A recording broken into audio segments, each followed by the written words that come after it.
여러분 안녕하세요. 다시 쉘리 공부하는 시간입니다. 오늘은 38장 지구의 끝까지 프로테스탄트 선교 그런 제목으로 공부하게 됩니다. 이게 교회사라는 게 뒤로 갈수록 양이 많아지고 내용도 복잡하고 다루는 주제도 많고 그렇게 돼요. 뭐 이게 그래서 근대 현대로 오면 더 어렵습니다. 자, 다시 한번 시대의 개요를 읽어보겠습니다. 진보의 시대 1789년부터 1914년까지 과학이 기독교 신자에게 새로운 의문을 던졌듯이 프랑스 혁명은 일반인을 위한 새로운 희망을 제공했다. 이제 일반 시민이 권력을 장악할 수 있을 것 같았다. 이는 기독교 입장에서 볼 때는 지성적 회의에 더하여 새로이 사회적 불안의 문제가 출현한 것을 의미했다. 과연 기독교 신자는 어떻게 도시 군중의 수요를 충족시킬 수 있는가? 과연 인간은 단순히 진화론적 힘의 산물에 불과할까?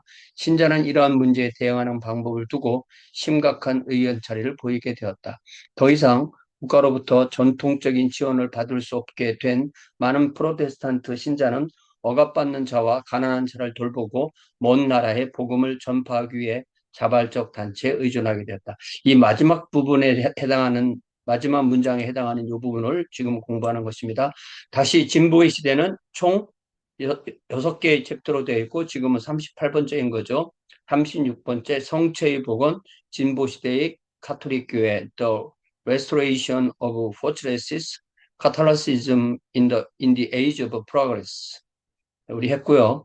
새로운 사회적 미개척지 19세기 영국 A New Social Frontier 19th Century England 요거 우리 했습니다. 지금 하려고 하는 것이 지구의 끝까지 프라데스탄 선교 The Earth's Remotest People 프라데스탄트 미션스 그리고 앞으로 할 것이 한국가혁명 기독교 아메리카 The Destiny of a Nation A Christian America 그리고 40장은 현대 지식인을 위한 가교 프라데스탄트 자유주의 A Bridge for Intelligent Moderns 프라데스탄트 리버럴리즘 41장은 사슬을 외환이 빼앗길 것이 없다. 사회적 위기 Nothing to lose but change the social crisis. 자, 요 38장은 5개의 절로 이루어졌죠. 첫 번째는 현대 선교의 개척자 The Pioneer of Modern Mission 현대 선교의 전파 The Contagion of Missionary Service 아프리카의 리빙스턴 in 아프리카 자발적 단체 결성 Creation of the Voluntary Society 현대 기독교의 표지들 The Marks of Modern Christianity 이렇게 되어 있습니다. 자, 캐리 이야기부터 시작하죠. 18세기 말 영국의 한 촌락에 허름한 공작소로 되어 있지만 구두방입니다. 그 문 위에는 중고 신발 매매라는 간판에 붙어 있고 그 안에는 재화공 윌리엄 캐리가 이웃이 맡긴 신발들을 수선하거나 여가를 이용하여 헬라어와 히브리어를 공부했다. 겉으로 보면 신발 고치는 사람인데 속에는 헬라어 히브리어 공부하고 선교를 준비하는 사람인 거죠.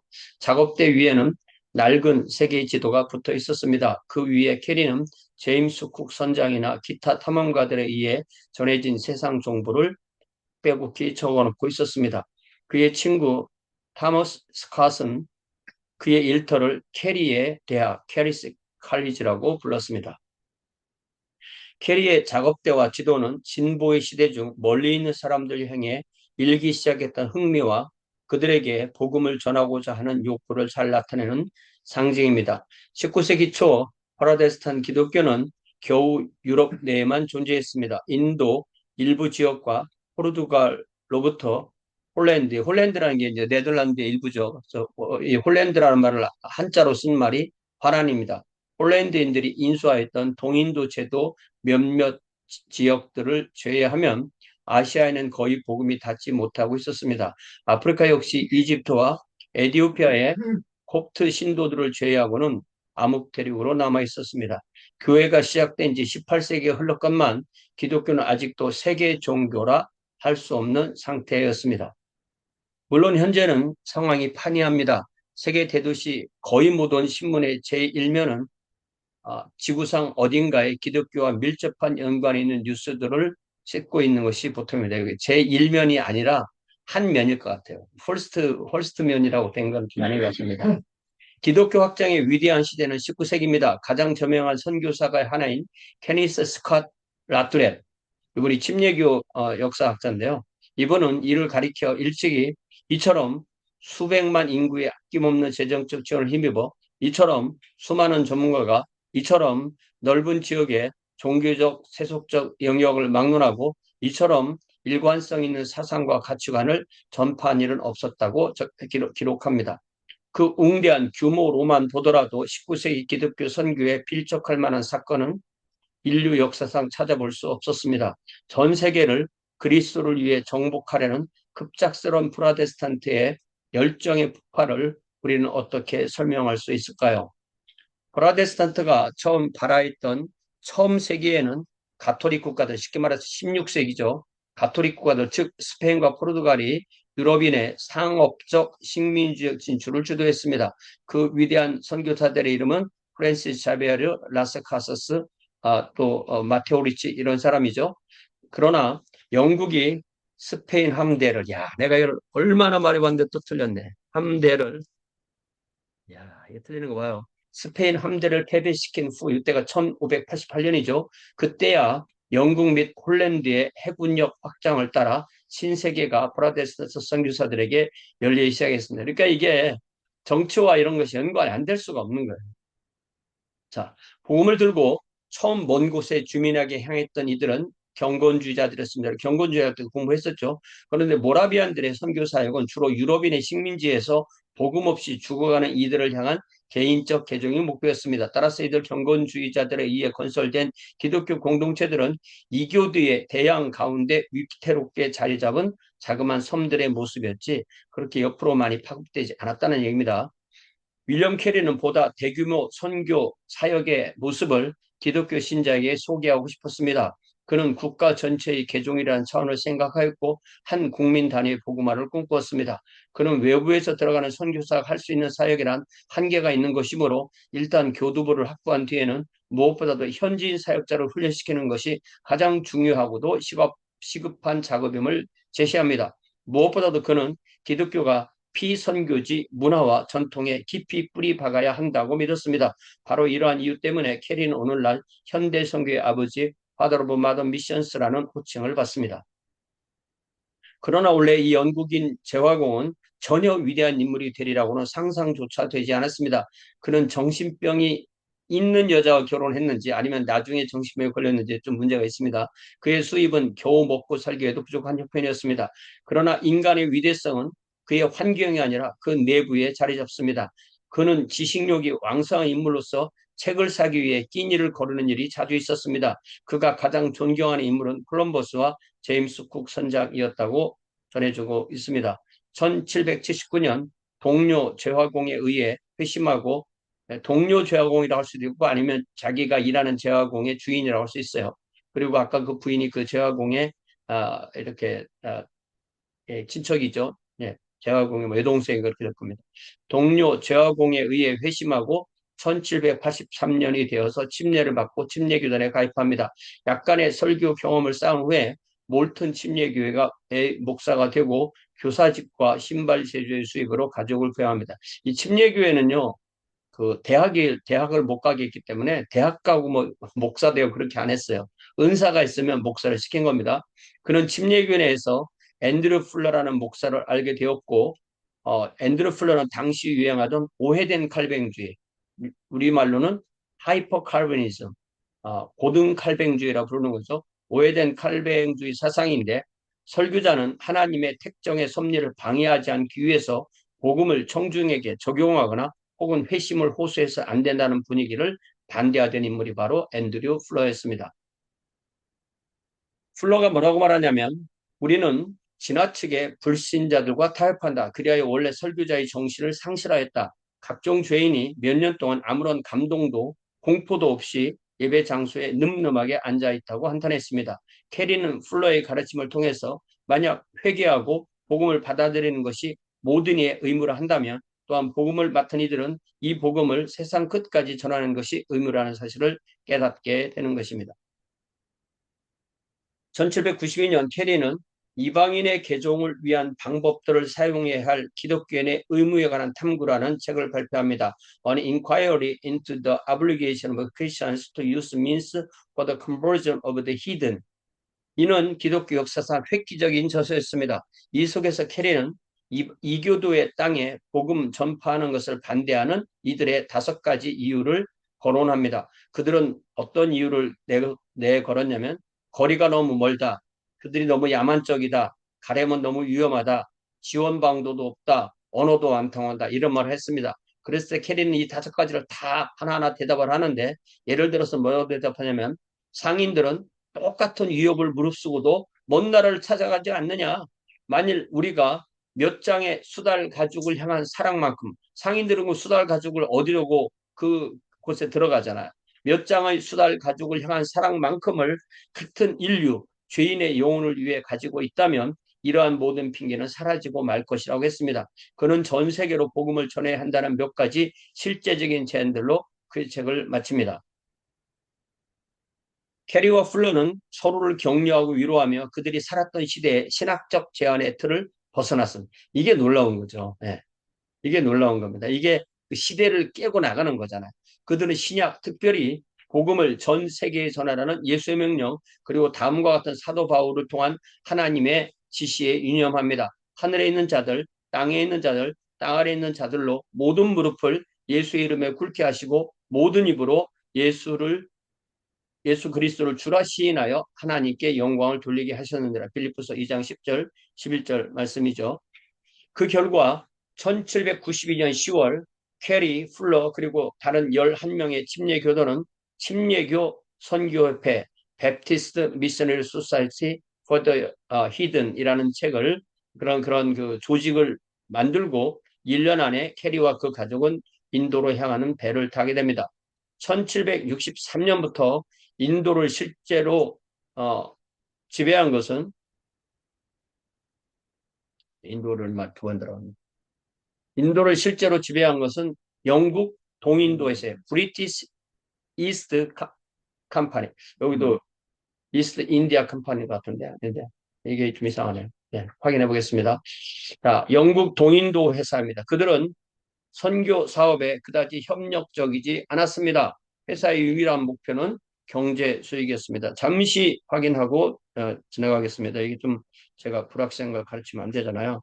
자, 캐리가 침례교들이 만들었던 좀 영국의 동인도 회사 이름이 정확하게 뭐냐?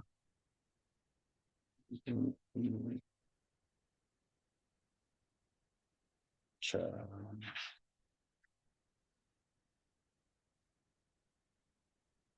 브리티시 이스트 인디아 빠진 거죠. 인디아 빠진 거죠. 네, 지금 잠깐 넣고 가겠습니다.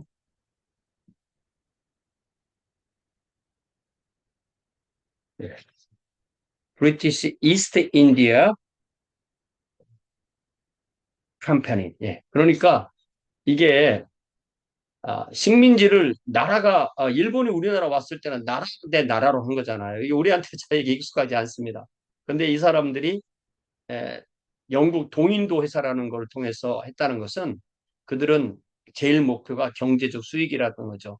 그러니까 일본도 우리나라를 침탈하기 위해서 세웠던 그 회사가 동양 촉식 회사 그런 게 있었죠. 그들은 선교 사업에 그다지 협력적이지 않았습니다. 회사의 유일한 목표는 바로 경제 수익이었습니다. 백인 우월 의식을 한껏 누리면서 사치와 환락에 젖어있던 동인도 회사 대표는 뭐라고 말했냐면 우리의 동방 영토에 선교사를 파송하는 것이야말로 가장 미친 짓이며 가장 낭비며 가장 정당화할 수 없는 미치광이 신자의 헛소리다. 이러한 계획은 죄악이며 어리석고 해롭고 위험하고 유익도 현실성도 실현성도 없다고 평가했습니다. 동인도 회사가 캐리의 캘커타 정착을 그래서 불허했기 때문에 그는 덴마크령 세람포에 정착하게 됩니다. 요 지역이요 벵갈 지역인데 요 지역이 오늘날에는 방글라데시가 됩니다. 그는 그곳에서 벵갈 지방 인디고 염료 공장의 매니저 자리에서 일하게 됩니다. 공장에서는 1년에 석 달만 일하면 되었으므로 이게 인디고 플랜테이션은 1년 내내 돌리지만 요것을 그, 그 나뭇잎을 따서 이 공장에서 그 염료를 뽑아낸 일 자체는 2달, 길면 석 달만 했기 때문에 나머지 시간은 동양 언어를 배우는데 사용했다고 되어 있습니다. 자, 여기 그 다음에 나오는 그림이 이게 인디고라고 보여준 건데 이게 좀 자신이 없어요, 제가. 왜냐면은 이게 앞에 거는 분명히 이파리가 동글동글하잖아요. 근데 옆에 거 이파리가 길쭉하잖아요. 이게 뭔가 잘못된 사진 같아요. 제가 지금 생각해보니까. 어쨌든 이 인디고라는 나무는 콩과 식물이라고 하니까 이 콩과 식물의 이 꽃, 우리가 왜 등나무와 꽃하고 비슷하게 생겼잖아요. 이것이 맞는 것 같아요. 그리고 인디고에서 나오는 색깔은 청색이기 때문에 이런 색깔로 여러 가지 그 농도를 조절해서 염색을 하는 것 같습니다. 제가 이걸 모를 때는 찾아보기 전에는 우리나라에 이 청빛을 내는 나무가 쪽나무라는 게 있거든요. 그게 같은 나무인가 했더니 같은 나무는 아닙니다. 자, 1799년에 다른 2사람의 침략의 동역자, 교사 출신이고 나중에 학교를 많이 한 자수와 마슈맨이라는 사람과 또 선교에서 반드시 인쇄가 필요하기 때문에 인쇄업자 윌리엄 와드, 인쇄업자도 프린터라고 하고 이 프린터하는 기계도 프린터라고 하니까 어떤 책은 이 인쇄업자를 이 인쇄업자라고 안 하고 인쇄기 이렇게 번역해서 있어요. 그러면 참 안 되죠. 자, 그 후 25년 동안 그들은 벵갈 지방 일대 1년의 선교 기제를 조직합니다. 자, 그래서 여기 캐리 또 마시맨 또 와드, 윌리엄 와드 이렇게 해서 3사람의 사진이 있고 이 3사람을 불러서 세람포르 삼총사 이렇게 부릅니다. 자, 캐리와 그 동료는 복잡하기 짝이 없는 힌두교를 연구했습니다. 그들은 이러한 공부가 선교 사역의 일부라고 생각했습니다. 그 이유는 단지 이러한 지식이 있어야 청중을 이해하고 자신 있게 복음을 전파할 수 있다고 생각했기 때문이 아니라 구속을 받아야 하는 대상은 단지 개인의 육체와 영혼뿐만이 아니라고 믿었기 때문입니다. 비기독교 국가의 사상 세계 그 자체도 그리스도에게 사로잡히고 복종해야 할 영역의 일부라고 보았던 것입니다. 이게 성경의 어느 구절을 가지고 이런 생각을 했을까요? 성경 여러분, 고린도, 성경을 안 찾아보면 성경을 못 찾아요. 고린도 후서겠죠? 고린도 10장, 10장, 11장? 찾아서 잠시 읽어보고 가겠습니다. 고린도 후서 10장 4절. 우리의 싸우는 무기는 육신에 속한 것이 아니요 오직 어떤 견고한 진도 무너뜨리는 하나님의 능력이라 모든 이론을 무너뜨리며 하나님 아는 것을 대적하여 높아진 것을 다 무너뜨리고 모든 생각을 사로잡아 그리스도에게 복종하게 된다. 그러니까 모든 생각이니까 힌두교의 생각도 힌두교 사상도 사로잡아서 그리스도에게 복종하게 한다. 이런 이 고린도서 10장 4절 5절 말씀에 근거해서 이런 생각을 하는 거죠. 1824년 캐리는 성경 전체를 6개 언어로 성경 일부를 24개 언어로 번역하였으며 여러 동양 언어를 위한 각종 문법책, 사전과 아울러 동양 서적 번역도 출판하게 됩니다. 여러분이 그 교회사 일을 배울 때 좀 더 캐리에 대해서 자세하게 배웁니다. 이러한 세란포 삼총사의 사역은 다른 이들을 자극합니다. 19세기 초에는 세계 각 지역의 만민에게 복음을 전파하려는 새로운 열정과 각오를 호라데스 신자들에게서 볼 수 있었습니다. 이게 왜 가능했냐면 캐리는 자기가 하는 모든 것을 계속 편지를 써서 영국에 보내는 거예요. 그러나 영국은 그거를 온 세상에 알리는 겁니다. 그러다 보니까 캐리가 한 대로 하면 되는 거예요. 캐리처럼 선교회를 만들고 보내는 사람 또 가는 사람 가서 그대로 하면 똑같이 이루어지니까 캐리가 바로 현대 선교의 아버지가 되었던 것입니다. 그 이전에 주요 교파는 이방인들에게 선교는 무용하고 불가능한 작업으로 간주했습니다. 그러나 이제 전 세계 민족을 개종시키는 것이야말로 모든 기독교 신자의 의무라는 음성이 터져나왔습니다. 복음은 더 이상 유럽인의 사유재산이 아니었습니다. 주요 선교 개척자 이름만 해도 당시에 수백 명을 들 수 있는데 여기는 5명 정도만 예를 들어요. 인도의 헨리 마틴, 중국의 로버트 모리슨, 남태평양 군도 이게 영어로 더 사우스 시스 이렇게 해놨거든요. 이걸 남해라고 번역하면 어떡합니까? 남해는 대한민국 남해 생각나잖아요. 이걸 제가 찾아보니까 남태평양 군도 이렇게 번역하면 제일 나은 것 같아요. 사우스 시스의 존 윌리엄스, 버마의 아도니람 저드슨, 인도의 알렉산더 더프, 티아라 델 푸에고 이것도 이렇게 해놓으면 어딘지 알아요. 여기가 남아메리카 최남난 군도를 티에라 델 푸에고라고 말합니다. 그리고 거기에 간 사람은 알렌 가르디너, 그리고 남아프리카의 라버트 모페 등입니다. 선교지에 도착한 지 얼마 되지도 않아서 열대지방의 말라리아나 혹은 야만족의 손에 생을 마친 선교사와 그의 가족의 수도 헤아릴 수가 없을 정도입니다. 대부분의 경우 이교도에게 복음을 전파하려는 열정은 18세기 복음주의 부흥에 깊은 영향을 받았던 영국이나 미국에서 발생합니다. 이 선교의 시대에 처음 30년 동안 헌신한 이들은 거의 다 복음주의자였습니다. 그러니까 경건주의에서 모라벤 선교가 나왔죠. 그리고 영국의 웨슬리의 복음주의 부흥도, 미국의 대각성 운동, 그 영향을 받은 사람들이 온 세상에 선교사로 나가기 시작했다는 것입니다. 이는 물론 놀라운 일이 못 됩니다. 복음적 각성은 설교의 목표를 혁명적으로 변화시켰기 때문입니다. 전통적 성직자는 목회자의 사명이란 베프티즘 시에 거의 모든 교구민 속에 뿌려진 씨앗을 그저 잘 가꾸는 것이라 생각했습니다. 이런 이들은 야만족을 찾아 복음을 전하는 것을 상상할 수도 없었습니다. 동시에 예정론을 잘못 이해하는 이들은 인도나 중국의 택자들에게는 별로 신경을 쓰지도 않았습니다. 그러나 캐리와 같은 복음주의자는 설교란 그리스도에 대한 신앙을 통하여 죄인을 하나님께로 부르는 것이라 이해합니다. 그들은 이러한 사역을 개인의 책임, 나의 책임으로 절감하게 되는 것입니다. 그리고 원칙적으로 영국에 사는 세례받은 불신자, 이 표현 보세요. 영국에서 유아 세례 받았다고 그 사람 신자냐 이거예요. 영국에 사는 세례받는 불신자나 해외 불신자 사이에 큰 차이를 발견하지 못하기 때문에 국내 선교도 하고 해외 선교도 한다, 그런 뜻이 되겠죠. 1820년대 30년대 들어 현대 선교에 대한 흥미가 영국 교회 생활의 당연한 일부로 자리 잡게 됩니다. 이는 복음주의자가 잉글랜드와 스코틀랜드 사회에 미친 영향에 힘입은 바 있습니다. 그들의 많은 가치관이 주요의 사람들에게 전달되었고, 특별히 영국을 기독교적 책임을 가진 기독교 국가로서 보는 인식이 강하게 됩니다. 당시 수천, 수백의 찬송과 설교를 보면 이런 비전의 모습을 볼 수 있습니다. 캘커타 주교로 사역하던 중 인도를 위해 목숨을 바쳤던 레저널드 헤버의 찬송 그린란드 얼음 덮인 산으로부터 From Greenland's Ice Mountain을 보면 이런 분위기가 잘 나타납니다. 우리 찬송가 507장 저북방 얼음산과인데 요거 1절은 요 가사로 시작되고 2절은 이제 어떻게 시작되냐면은 Can we whose souls are lighted with wisdom from on high, can we to men be lighted? The lamp of life deny, salvation, O salvation, the joyful sound proclaim, till earth's remotest nation has learned Messiah's name. 우리들 그 영혼이 높은 곳으로부터의 빛에 의해 밝혀진 자들이 암흑에 쌓인 자들에게 생명의 등불을 거절할 수 있으랴. 구원, 오 구원, 그 기쁜 소리를 선포하라. 지구의 가장 먼 나라까지도 메시아의 이름을 배울 때까지. 이런 찬송가가 그때의 정서를 잘 드러내는 거죠.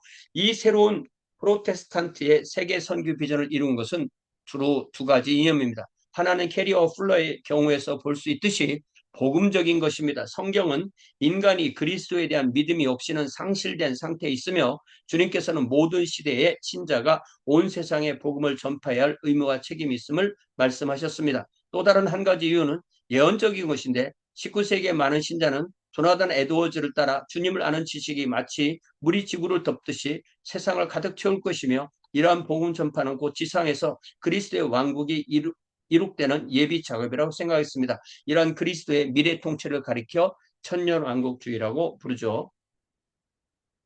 자, 세계 선교를 향한 프로테스탄트의 복음화 운동은 물론 망상이 아니었습니다. 선교 운동의 헌신적 모습과 진보의 시대 특유의 낙관적 미래관이 한데 어울렸을 때 이러한 목표의 성취는 매우 현실적으로 보였습니다. 그리하여 해외 선교 학생 자원운동, The Student Volunteer Movement for Foreign Missions는 이 세대의 전 세계의 복음화라는 구호를 냈었습니다. The Evangelization of the World in this Generation. 얼마나 이 젊은 학생들이 막강한 이런 소망을 갖게 되는 것을 볼 수가 있죠. 이러한 비전은 아시아, 아프리카 등지에서 항상 새롭고 영감적인 선교의 기록이 전해짐으로써 그칠 줄 모르고 계속 타올랐습니다.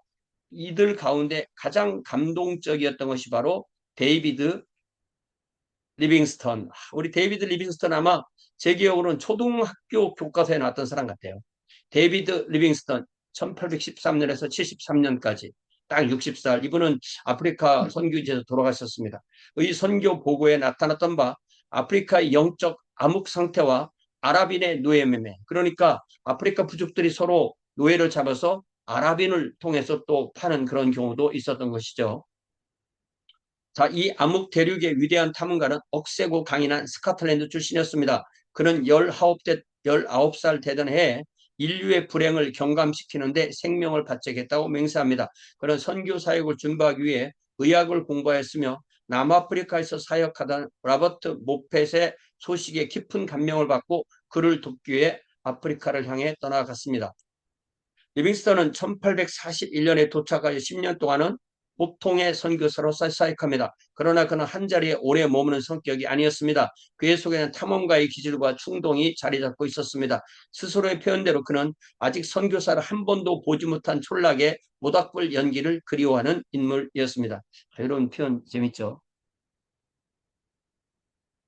그는 제1차 선교여행 때 정글을 뚫고 앙골라 서부 해안까지 도달했다가 그를 동반한 아프리카인 짐꾼들을 저버릴 수 없어서 다시 동부 해안에 퀼리메인까지 갔다. 이 여행의 기록으로 그는 이미 이름을 떨치게 되었다.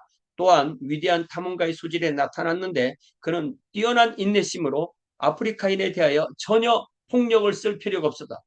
폭력 쓰면 잘못하면 죽죠. 또한 과학적, 지리적 관찰을 자세하고 정확하게 기록하였다. 이 한 번의 여행으로 아프리카의 심장부가 현대인에게 열리게 되었다. 자, 다음에 보는 것이 리빙스턴의 그게 사진 같죠? 네. 사진 그리고 그 옆에가 바로 이 리빙스턴의 탐험 기록인데요. 여기에 빨간 줄로 표현된 것이 리빙스턴이 다닌 길이에요. 네, 이게 아프리카 중부하고 북부 거의 그 여기 이렇게 요 약간 이 반달처럼 된 게 여기 빅토리아호거든요. 빅토리아호에서부터 나일강이 흘러서 이 북쪽으로 올라가는 거잖아요. 자, 그렇기 때문에 이 중부 지역을 이렇게 이 빨간 줄이 간 데가 다 이게 리빙스턴이 다녔던 것이고 마지막에 그가 가서 죽은 그 그림만 빼고 거의 모든 것이 리빙스턴이 간 이 지도가 나오는 거예요. 이거 잘 보면요. 이런 지도를 보면 이게 놀라운 거예요. 그 시대에 이런 지도를 그렸다는 거잖아요. 이 제목이 뭐라고 하냐면 Forest Plateau of Africa, The Great Rivers and Lakes 하고 그 밑에 보면은 Discovered and Explored by David Livingstone 이렇게 써 있잖아요. 이 작은 글씨가 제가 보인다는 게 참, 예. 이런 지도 있잖아요. 자세히 보면 참 재밌는 거예요. 이런 지도가. 예. 이게 이 옆으로 횡단하는 거잖아요. 옆으로 쫙 해서 이 어, 아틀란틱 오션에서 인디언 오션까지 횡단이 되는 것을 이 지도를 잘 보면 보이게 됩니다. 자, 그러나 물론 리빙스턴은 단순한 여행자가 아니었습니다. 그의 목표는 복음 전파입니다. 그의 일기는 거의 신비주의적이라 할 수 있는 경건성으로 가득 차 있습니다. 그는 여행길에 오르기 전 다음과 같이 기록합니다. 나는 그리스도의 왕국에 관련된 것들을 제외하고는 내가 소유하거나 앞으로 소유할 어떤 것에 대해서도 큰 가치를 둔 일이 없다. 저와 여러분도 이와 똑같은 그런 어, 마음을 품기 바랍니다. 리빙스턴이 그러면 가장 관심을 둔 문제는 그가 세계에 고름나는 상처라고 불렀던 중앙아프리카의 참혹한 노예 매매 문제였습니다. 1857년 케임브리지 대학에서 그는 다음과 같이 강연했습니다. 나는 교역료와 기독교를 위하여 아프리카로 다시 돌아갑니다. 내가 시작한 이 사업을 여러분이 계속 뒤이어 주시길 부탁드립니다. 이를 보고 어떤 이들은 과연 리빙스턴이 교역과 기독교를 동등하게 취급하였는가? 그는 결국 아프리카의 많은 지역을 악몽으로 몰아넣었던 식민주의적 착취자의 앞잡이에 불과한 인물인가 의아할지 모릅니다. 그러나 사실은 전혀 그렇지 않습니다. 리빙스턴은 아프리카인 자신들의 협력이 없이는 노예매매가 지속될 수 없음을 잘 알고 있었습니다. 노예매매가 손쉬운 부의 축적에 첩경이 될 경우에 항상 주위에 약한 부족을 침략하여 그들을 잡아 노예로 팔아넘기는 유혹을 받기 마련이었습니다.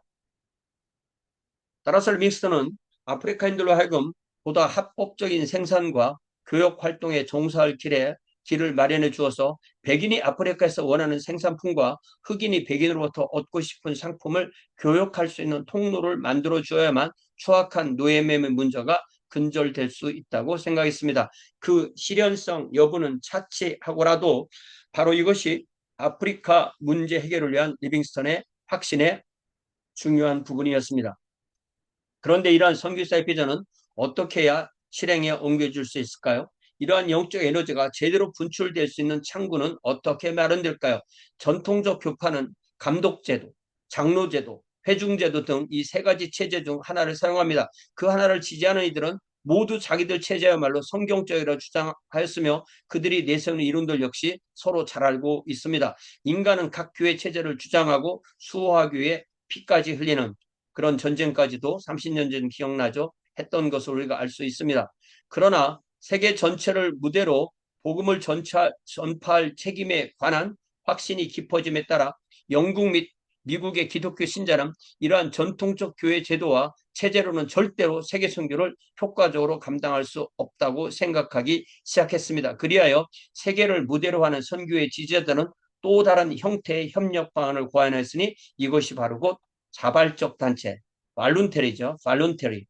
자발적 단체 혹 자원단체의 모습입니다. 그러니까 선교사들이 나갈 때 그들을 밀어주는 협회가 이 선교협회로 항상 있었다는 얘기를 하는 것입니다. 이 문제에 있어서도 캐리가 선교적 역할을 감당했습니다. 그는 그의 저술 속에서 무역회사라면 이 일을 어떻게 할 것인가라고 질문합니다. 그리하여 그는 진지한 신자들, 성직자와 평신도를 망라한 회사의 조직을 제안합니다. 이 조직체는 정보를 수집하고 이를 분배하고 필요한 자금도 조달하고 선교사 적임자를 선발해서 적재적소에 파송해야 된다고 했습니다. 그러니까 캐리는 선교하죠. 선교 보고서 쓰죠. 선교 이름 만들죠. 함께 모이자고 하죠. 이 모든 것을 해낸 사람이 바로 캐리입니다.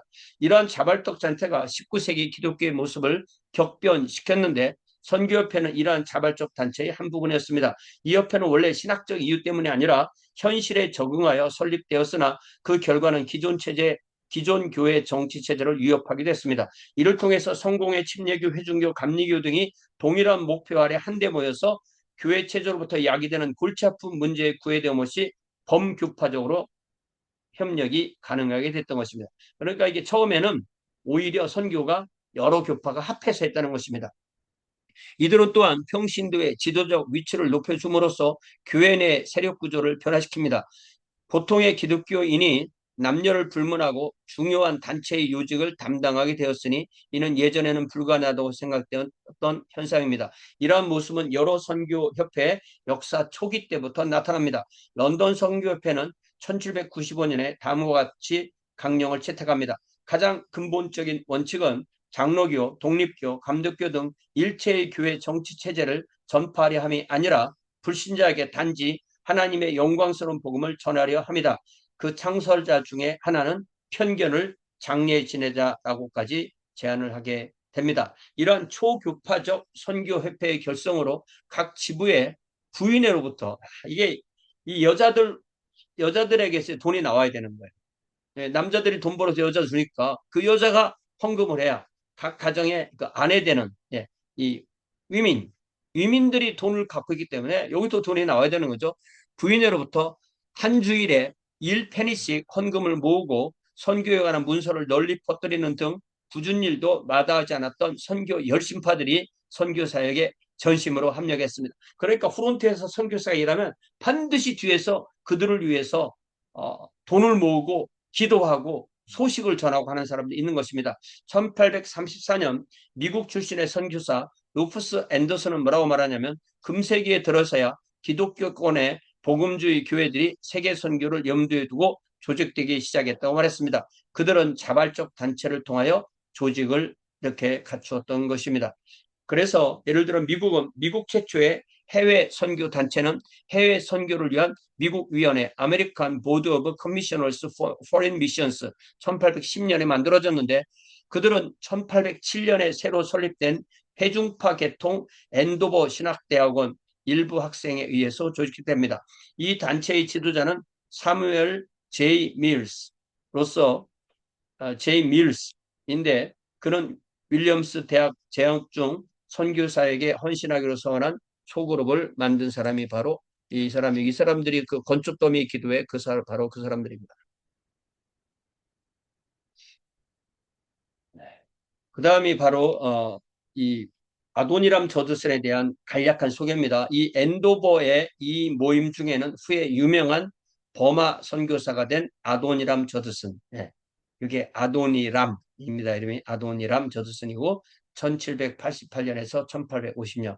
이분은 이제 회중교에서 파송을 했는데 배를 타고 가다가 침례교가 맞아. 그래서 먼저 인도에서 침례를 받고 인도가 선교 상황이 안 좋으니까 버마에 가서 선교한 분이죠. 침례교 교회사 배울 때 아주 자세하게 공부합니다.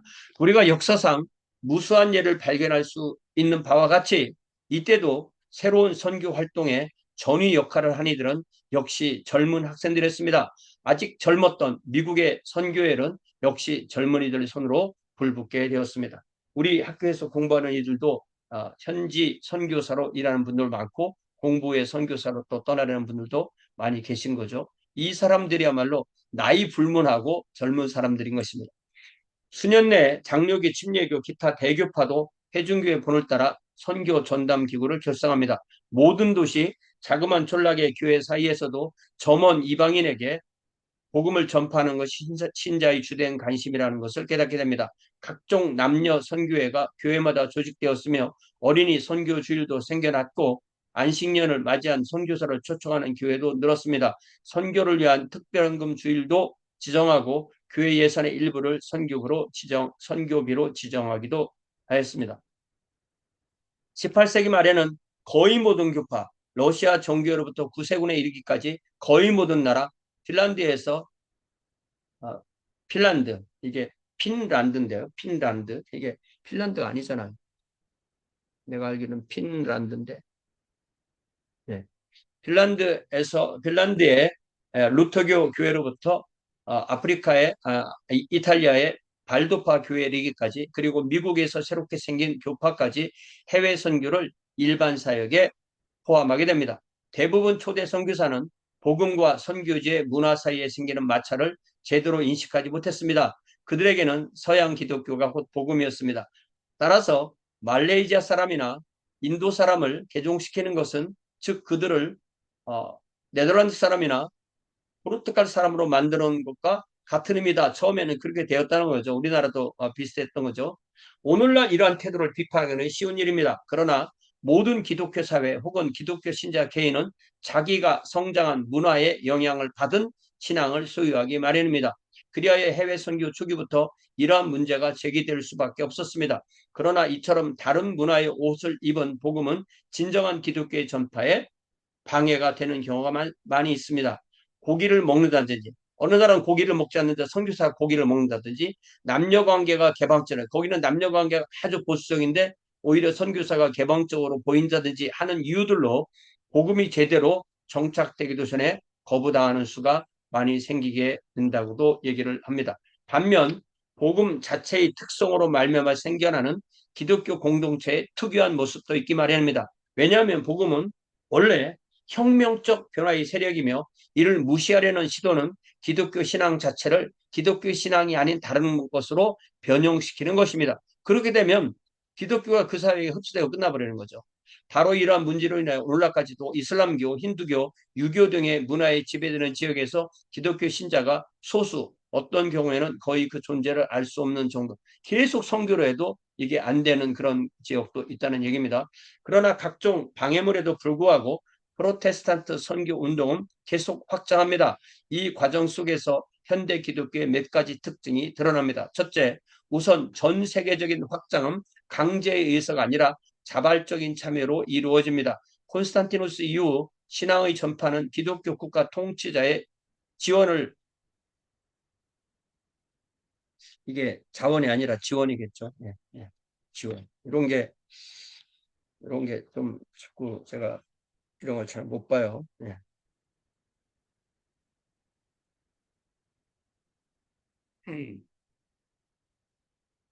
지원입니다. 예.